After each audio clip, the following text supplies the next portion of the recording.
BSP अध्यक्ष मायावती का जन्मदिन है और एक प्रेस कॉन्फ्रेंस वो कर रही हैं, सीधे सुन लेते हैं पहले। था जो अभी तक पूरी तरह से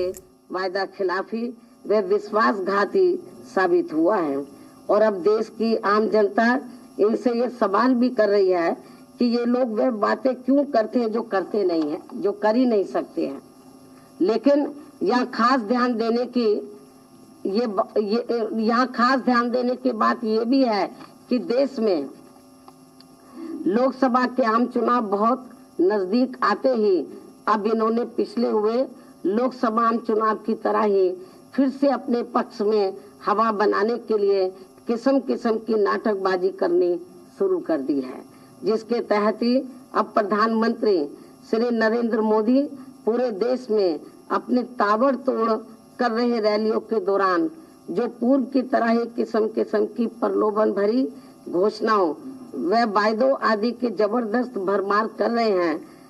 जिन्हें अभी तक की तरह ही ये पार्टी सत्ता में आने की स्थिति में ज्यादातर ठंडे बस्तों में ही डलवा देगी, ऐसा हमारा मानना है। जो चुनाव के नजदीक ये जो किस्म किस्म की घोषणाएं वे वायदे आदि कर रहे हैं, इसी प्रकार अब इन्होंने चुनाव के नजदीक ही विशेषकर अपर कास्ट समाज के गरीब लोगों को भी लुभाने के लिए इन्हें सरकारी नौकरियों व शिक्षा आदि में 10% आरक्षण देने की जो व्यवस्था की है, इसका हमारी पार्टी स्वागत करती है। लेकिन इससे देश के खासकर मुस्लिम व अन्य धार्मिक अल्पसंख्यकों के गरीब अपर कास्ट समाज के लोगों को तब तक कोई विशेष लाभ मिलने वाला नहीं है, बशर्ते जब तक यहाँ इन लोगों के प्रति इनकी संकीर्ण व धार्मिक हीन भावना बरकरार बनी रहती है, जो आसानी से अभी भी हमें खत्म होती हुई नजर नहीं आ रही है। और इसकी काफी कुछ पुष्टि इस बात से भी हो जाती है कि सन 1947 के आसपास देश में मुस्लिम समाज के लोगों की संख्या यहाँ सरकारी नौकरियों में लगभग 33% थी, जो अब घटकर लगभग 2 या 3% ही रह गई है। इसलिए हमारी पार्टी इनके लिए शुरू से ही यहाँ आर्थिक आधार पर अलग से आरक्षण देने की बरकरार मांग करती आ रही है, जो अभी भी बरकरार है। इस प्रकार से लोकसभा आम चुनाव के नजदीक आते ही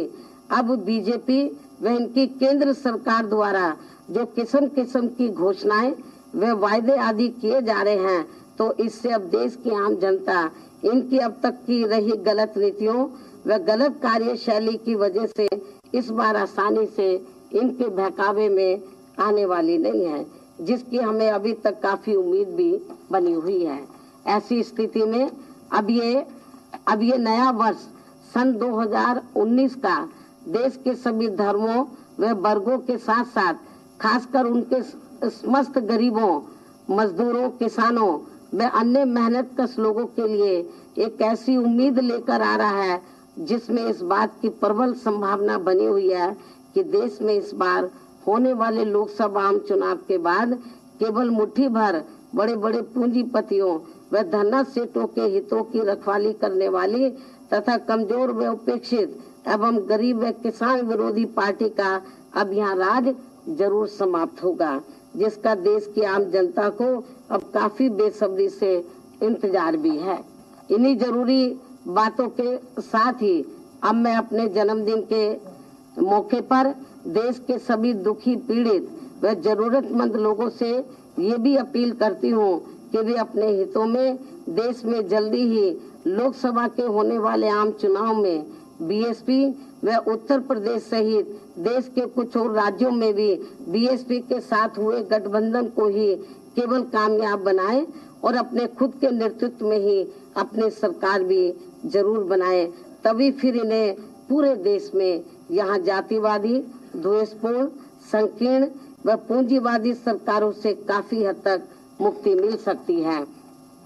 और यदि ऐसा हो जाता है तो फिर इस बार यही मेरे जन्मदिन के लिए भी इनका देश व जनहित में बहुत बड़ा व कीमती तोहफा भी होगा।